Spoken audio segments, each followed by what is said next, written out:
Badan Pusat Statistik mencatat, indeks harga konsumen bulan Januari 2025 mengalami deflasi 0,76%. Ini bertolak belakang dengan konsensus pasar yang dihimpun CNBC Indonesia yang memperkirakan indeks harga konsumen naik 0,3% secara bulanan. PLT Kepala BPS Amalia Adininggar Widya Santi mengatakan, penyumbang utama deflasi Januari adalah tarif listrik. Deflasi listrik terjadi sebesar 32% dengan andil 1,47%. Ini seiring dengan kebijakan diskon 50% yang diumumkan oleh pemerintah dimulai pada 1 Januari 2025. Komoditas lain yang memberikan andil deflasi antara lain tomat, ketimun, dan tarif kendaraan udara. Sebaran inflasi bulanan menurut wilayah, 34 wilayah dari 38 wilayah mengalami deflasi. Deflasi terdalam terjadi di Papua Barat 2,29%, sementara inflasi tertinggi di Kepulauan Riau, yakni 0,43%.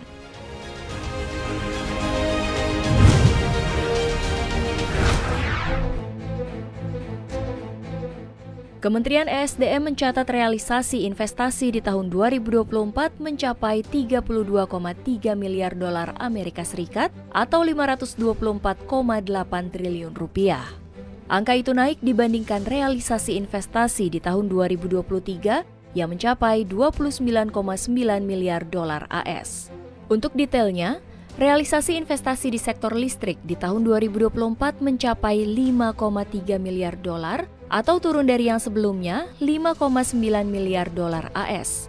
Sementara untuk sektor energi baru terbarukan dan konservasi energi atau EBTKE menjadi 1,8 miliar dolar AS. Adapun untuk sektor mineral dan batu bara atau minerba naik 0,2 miliar dolar AS dibandingkan tahun lalu, yakni menjadi 7,7 miliar dolar. Adapun realisasi produksi batu bara RI pada 2024 juga melampaui target atau setara 117% dari target pada 2024 sebesar 710 juta ton. Menteri Energi dan Sumber Daya Mineral Bahlil Lahadalia menyebut, dari produksi batu bara pada 2024 tersebut, sebesar 555 juta ton batu bara diekspor, sementara 33 juta ton digunakan untuk kebutuhan dalam negeri dan 48 juta ton sisanya menjadi stok.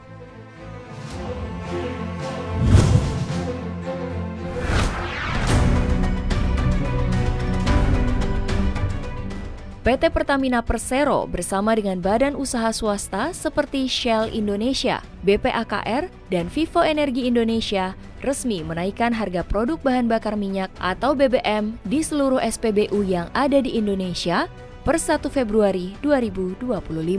Seperti contoh, Pertamina menaikkan harga Pertamax, Pertamax Turbo, Pertamax Green 95, dan Pertamax Dex.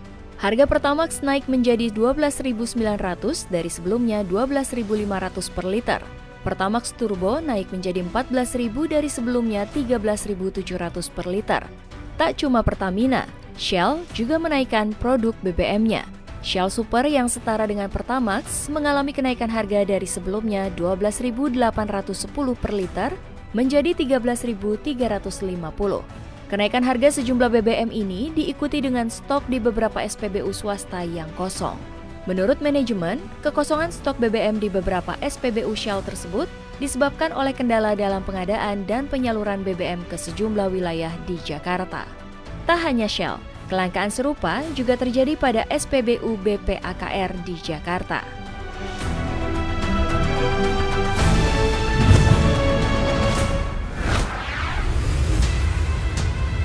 Google diketahui telah melakukan beberapa kali PHK di masa lalu. Namun kali ini, raksasa teknologi ini memilih untuk meminta para pegawainya untuk resign secara sukarela. Ini dilakukan Google pada divisi baru bernama Platforms and Devices. Divisi yang dibuat tahun lalu menggabungkan seluruh produk Android termasuk Pixel, Chrome OS, hingga Photos. Divisi yang dibuat tahun lalu menggabungkan seluruh produk Android termasuk Pixel, Chrome OS, hingga foto. Memo permintaan ini telah disebarkan kepada seluruh karyawan di Amerika Serikat. Laman 9 to 5 Google melaporkan, memo dikeluarkan oleh Supervisor Divisi Platforms and Devices, Rick Osterloh.